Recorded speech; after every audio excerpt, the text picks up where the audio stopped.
Now let us look at the differences between GATT and WTO. First difference, that is its full form of course, that is General Agreement on Trade and Tariff. It's World Trade Organization.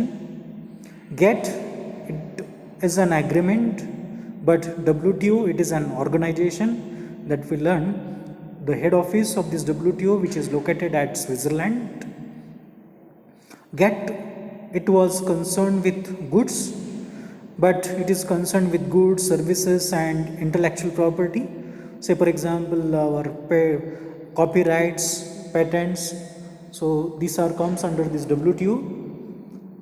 GATT, it was established in 1st January 1948, and WTO, it was established in 1st January 1995. It is the youngest organization. Now GATT is closed and WTO is still working.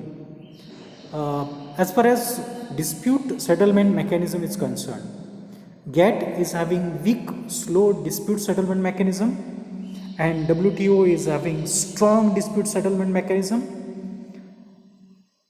GATT, it was initially only signed by 23 countries, and WTO, it is now signed by 164 countries. Of course, GATT was totally provisional till the end, and WTO, it is permanent.